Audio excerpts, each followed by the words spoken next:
A transição do mês de maio para o mês de junho foi praticamente uma surra nerd, meus amigos. Exatamente. Desculpem a minha ausência, mas eu já explico para vocês, empolgadamente, inclusive, todas essas produções que estão chegando agora, e a gente vai sentar agora para discutir cada uma delas. Então, chega de papo, simbora.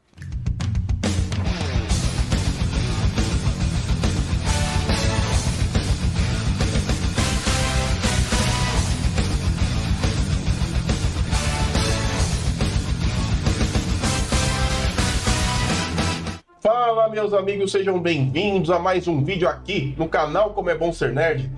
Galera, a gente tá aí praticamente numa das fases deste ano, pelo menos, que é a impressão que eu tenho, das mais frutíferas com relação, produtivas, inclusive, com relação ao universo geek, ao universo nerd. Quanta produção bacana que tá chegando. É praticamente uma chuva de produtos para se consumir. A gente tem aí Netflix, temos aí Amazon Prime, temos aí Disney Plus, que tá mandando ver com tudo. E claro, a gente começa com ela, exatamente com Obi-Wan Kenobi, a série que eu pirei quando saíram os trailers. E agora a gente vai ter a oportunidade de conversar um pouquinho sobre o primeiro e o segundo episódio. E depois no outro vídeo eu entrego para vocês o terceiro.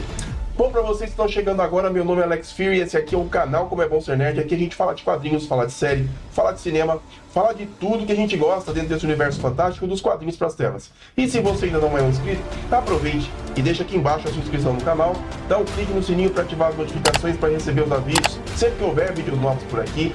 Visite lá as nossas redes sociais, que é por lá que a gente posta as novidades antes de postarmos aqui. E claro, compartilhe esse vídeo com seus amigos, mas principalmente deixa aqui embaixo o seu like, que isso ajuda bastante esse trabalho que a gente desenvolve aqui. Antes de mais nada, eu quero me desculpar pela ausência.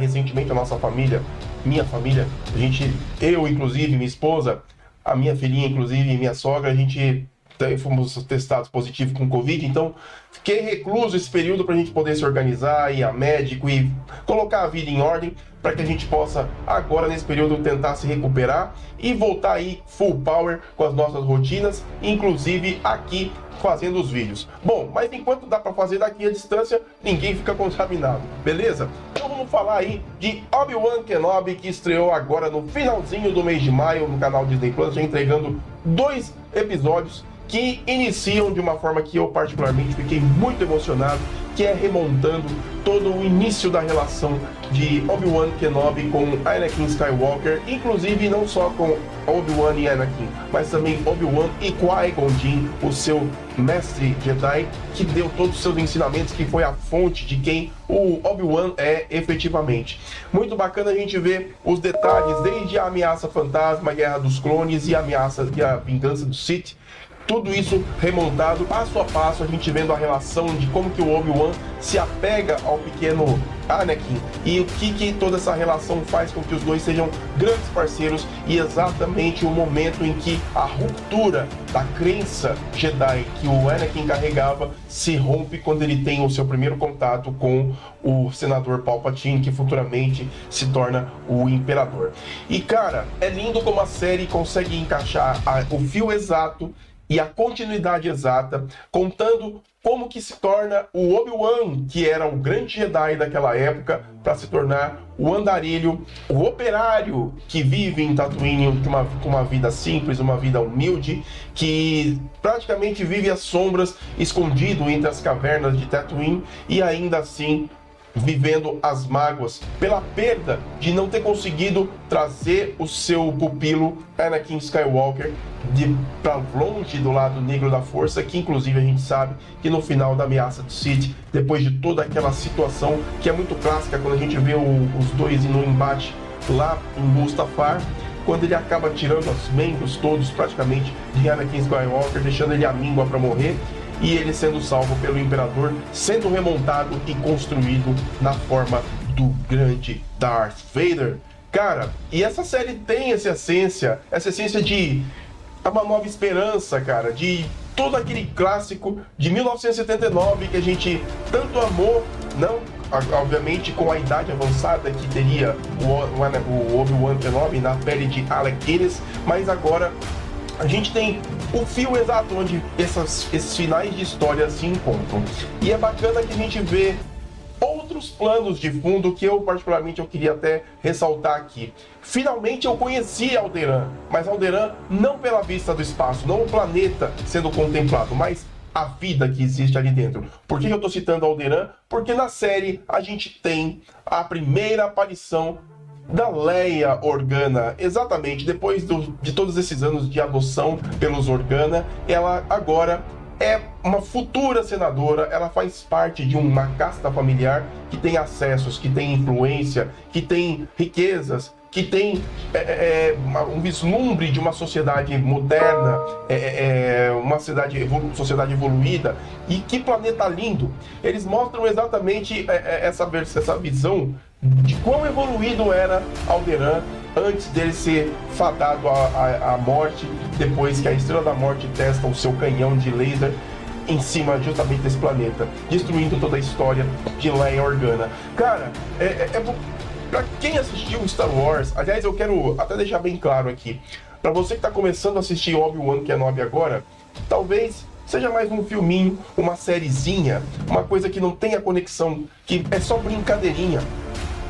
É um ledo engano, porque cada uma dessas etapas que a gente está apresentando aqui fazem parte de um cânone tão profundo que vai para além de todas as outras mídias que foram, obviamente, criadas à base de tudo isso que já surgiu desde 1979. Cara, e a série, ela se apega exatamente a esses pequenos detalhes, inclusive tem pequenos easter eggs como aquela nave que o Luke Skywalker brinca dentro da Millennium Falcon na Nova Esperança, antes de começar a fazer o treinamento junto com o Obi-Wan. E ali a gente tem aquela pequena nave que o Obi-Wan tem o cuidado de comprar com pouco salário que ele consegue enquanto cortador de carnes. Ele trabalha com uma espécie de um açougue a céu aberto em Tatooine, no meio do deserto. Eles estão tipo lá extraindo carne de uma espécie de baleia, e como se fosse um salmão gigante, e eles estão lá cortando para poder, enfim, comercializar. E é uma vida difícil que ele leva, uma vida assim de operário, mal reconhecido, de alguém assim subalterno mesmo, até porque esse é um plano de fundo para que ele se esconda enquanto Jedi, porque nada, antes de tudo isso acontecer, ele foi um dos que sobreviveram à Ordem 66. A série obviamente mostra um pedaço da Ordem 66, mostrando os últimos pequenos Jedi, que eu acredito que eles não vão ter uma relevância ali, mas alguns 5 garotinhos que sobrevivem depois de todo aquele embate que o senador Palpatine dá a ordem, e ali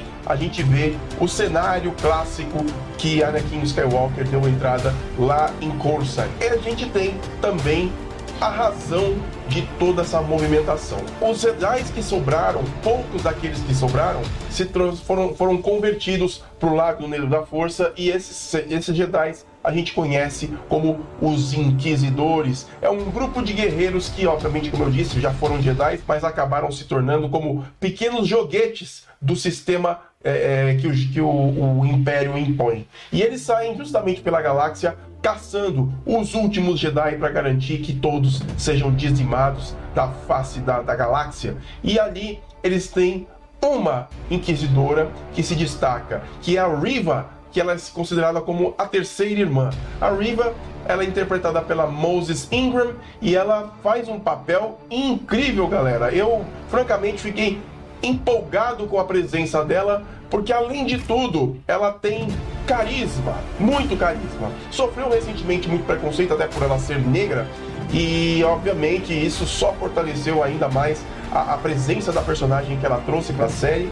E ela é uma obcecada por Obi-Wan Kenobi. Ela quer o Obi-Wan Kenobi de qualquer jeito, por uma razão muito simples: ela tem contato direto com Darth Vader, que também está atrás de Obi-Wan Kenobi faz tempo. Ele quer a sua vingança, e obviamente nada mais justo de que ganhar destaque sobre os olhos de um dos Moff, por assim dizer, mais poderosos do Império. Darth Vader, então, comanda diretamente junto com ela essa busca, que obviamente contraria os seus líderes do restante dos Inquisidores. Um deles, o Grande Inquisidor, que é o líder de todo esse processo, e ele obviamente não aceita todas as ordens e desordens que ela cria, justamente com essa ânsia de encontrar Obi-Wan Kenobi a qualquer custo. É legal, inclusive, o primeiro encontro desta Inquisidora com o tio Owen. Exatamente, o tio Owen que cuida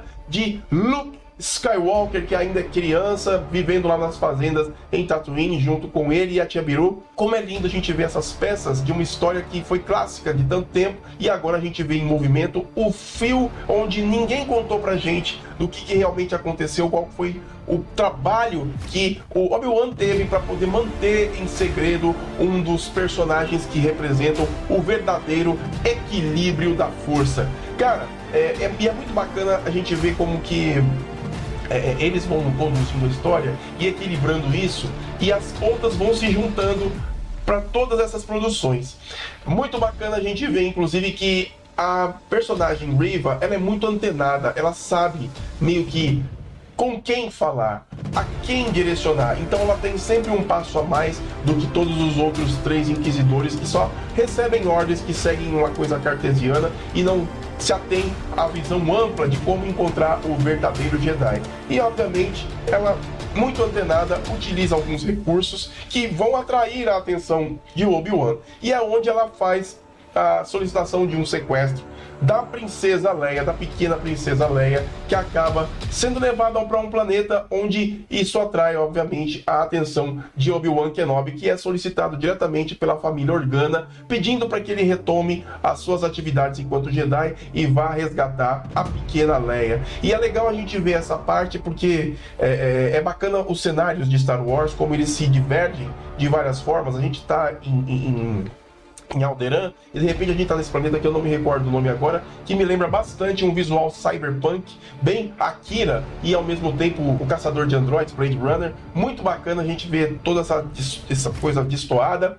E a gente tem também, para minha surpresa da série, o Kumail Nanjiani, que fez um dos Eternos, e ele tá lá fingindo ser um Jedi, e obviamente ele é um charlatão que utiliza de ímãs e vozes e pessoas contratadas para poder ganhar uma grana em cima do conceito Jedi, e obviamente ele não é nada disso. E Anakin Skywalker Anakin Skywalker, me perdoe, eu tô com ele na cabeça, cara, eu vou chegar nele ainda.